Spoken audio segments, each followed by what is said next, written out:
Hi everybody, welcome back to the 30 Days Until Done. I'm John Branningham. We're working on our month of being out in the woods, and this is the pre-dawn. I'm on my pre-dawn hike up to Calhoun Meadows, and then there's the Gap and there's Twin Lakes. Sign doesn't tell me what the name of the meadow is. Anyway, I'm out here completely by myself. I'm just completely alone here, and except for the person holding the camera.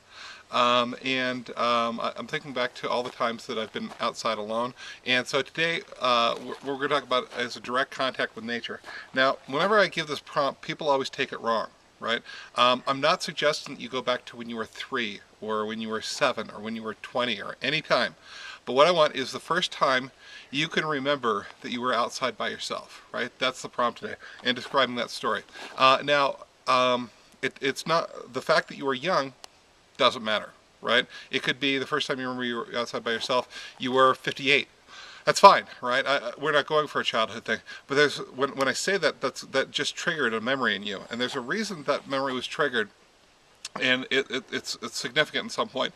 Just try to get the visceral response.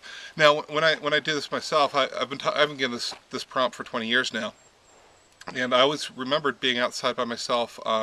I was very young, and there was a little army man on a sign. It was a real estate sign, and so I started walking around like the army man, right? And I was looking at that, and what I finally realized was that this was the day we were moving out of our house, and we're moving to a completely new country that I had never lived in yet. It was called the United States of America. And so we left this country, we left Canada towards United States, although I was a U.S. citizen, it doesn't matter. So it was big. It was traumatic in a very young person's life.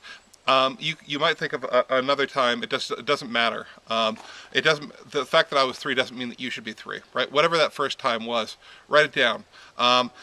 You don't have to say the significance of it. The significance will come through, but it will be significant in the way that my memory just was for me, right? I mean, it wasn't significant for anybody else, but it was for me. Okay, when you got that, put it down below, and I'll see you tomorrow in 30 Days Until Then.